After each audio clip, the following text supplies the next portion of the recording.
I was appalled when I found out that liberals and NDPs don't even need you to be a landed immigrant to vote in a primary.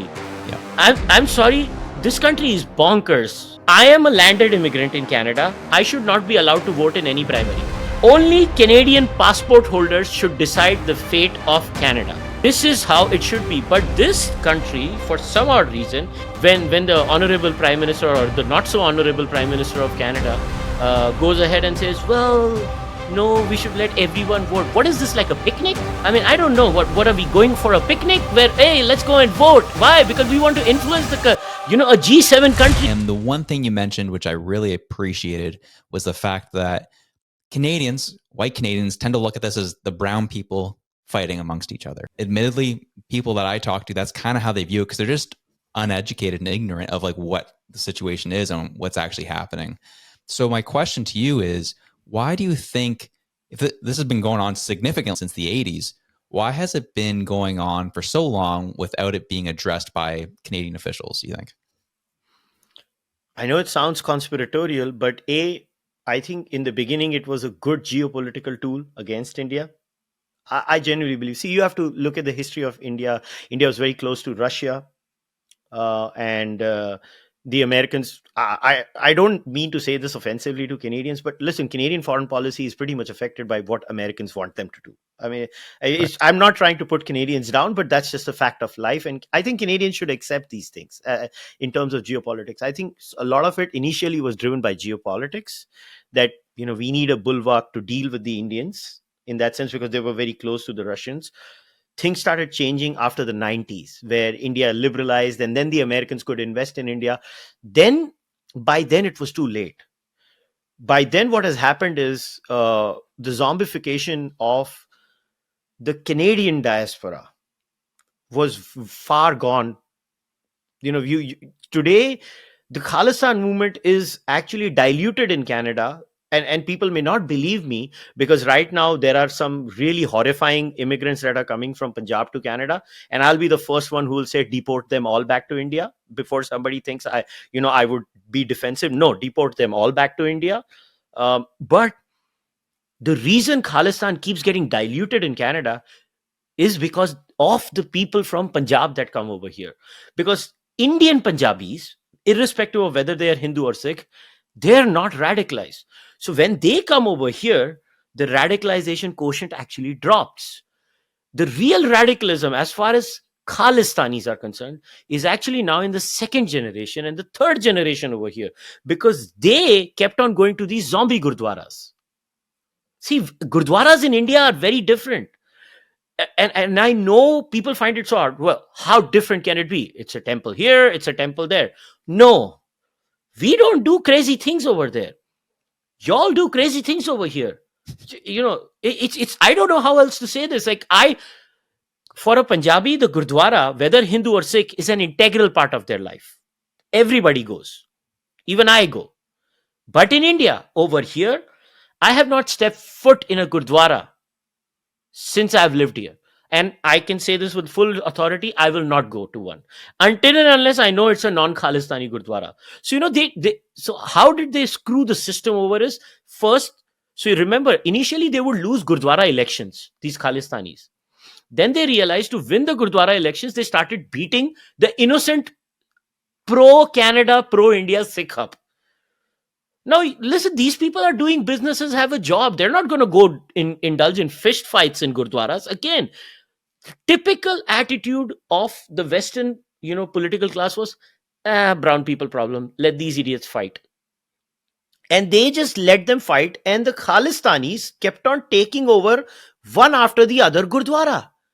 So all the you should listen to the stories of Ujjal Dosanjh, how he says the Sari Gurdwara, which was non-Khalistani, and Ujjal used to defend the secular Sikh community of that area, and how they lost it, and how the Khalistanis took over. So once the Khalistanis have the Gurdwara, then the radicalism starts. And everything you see over here stems from the Gurdwara. Like, Josh, you know how much it pains me when I say this, but I have met so many members of the Sikh community, and off the record tell me, we don't send our kids to Gurdwaras anymore. And I'm like, okay, why?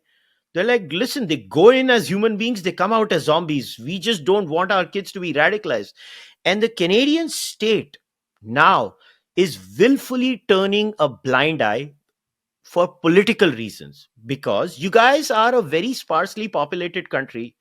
You're still what, 40 million now, even after the immigration explosion in the last decade. It's just 10, 10 million has been added to the population. Like, I'm from India, we have 1.5 billion, so it's kind of not comparable, the numbers. So I think it's still nothing. So the electoral loss or win is what, if cutting across all ridings, best case scenario 10,000, worst case scenario 500,000, 2,000. Now ask yourself, Josh, there are 30 ridings cutting across urban Canada and rural Canada where the Indo-Canadian vote matters a lot. Now, if you have a group of radicalized people who have a section of 500 votes in every riding, and they go and show the political class that, listen, if you don't do what we say, we will switch the vote. What do you think is going to happen in this country? This is what is happening to you guys. That's your answer. Very interesting. So there's just a lot of political influence that is happening within these communities. Oh my goodness. It's crazy. And it's being imposed on our political class here in Canada, is what I'm understanding you saying.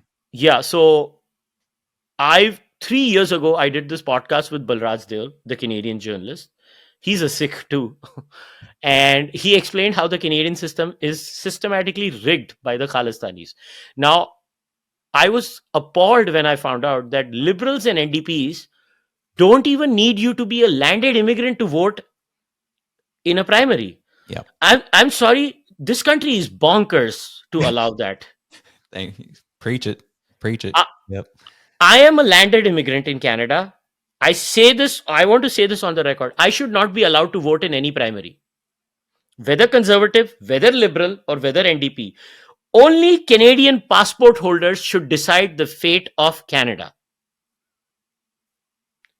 This is how it should be. But this country, for some odd reason, and I think it was in the pre-hearing of what was the commission called? The Hogue Commission recently? Yep. Mm-hmm. When the honorable prime minister, or the not so honorable prime minister of Canada, goes ahead and says, well, no, we should let everyone vote. What is this, like a picnic? I mean, I don't know. What are we going for, a picnic where, hey, let's go and vote? Why? Because we want to influence a G7 country, and we want to decide. So understand why these people only hear a certain voice when they are inside the federal parliament or the provincial parliament or the council. Your primaries are rigged. So even if they lose the election, but the candidate is always a Khalistani, the probabilities of a candidate being a good Sikh is very low, because the Khalistanis rig the primaries.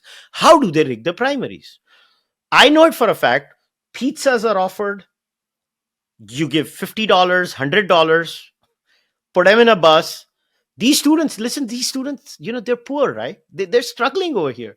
So it's so easy to rig this primary system, and almost all candidates are done like this. Now, you might say, well, then the conservatives should not have Khalistanis. Lo and behold, yes, it's slightly harder to become a Khalistani in a conservative party, but even they rig it. So how does that happen? I've seen it, all of this, with my own eyes. And anybody can look up my podcast. I've been screaming about this for 3 years. And Balraj Dale about this for 20 years, by the way. So let's say, the $15 membership of the Conservative Party. So let's say I'm a Khalistani. I am a Khalistani in one riding. I go to houses in those ridings and I say, buy my membership. They're like, I'm not wasting $15. I'll give you cash $15. You use your card and buy my membership. So basically it costs them nothing. They're like, okay, I'll do you a favor. The innocent person doesn't know that Khalistani is basically taking him or her for a ride. And that's how the conservatives are rigged. So basically, Khalistanis are like, they are like gravity on planet Earth. It's everywhere. They are everywhere in your system. So now when you have every time the probability of a candidate, listen, look up the candidates. We don't need to take any names. Look up the candidates. look at their tweets, and you can, for certain, for example, we had this tragedy at the Hindu Sabha Mandir, right? Yesterday. Yep. In the entire Canadian Parliament, only 2 members of Parliament, one Chandra Arya, used the word Khalistan, and one was Kevin Wong, a member of Parliament from Toronto. Who's right? independent. Yeah. Yeah, he's independent. Yeah. Other than these two, and one MPP from Toronto, I think she's from Toronto, Goldie Gamari. Yep. She's awesome. Nobody, I repeat, nobody even used the word Khalistan. What the hell? I mean, worst case scenario. First of all Sikhs are not Khalistani. Out of the 800,000 strong Sikh community in Canada, at worst, 100,000 to 150,000 are Khalistani or Khalistani adjacent.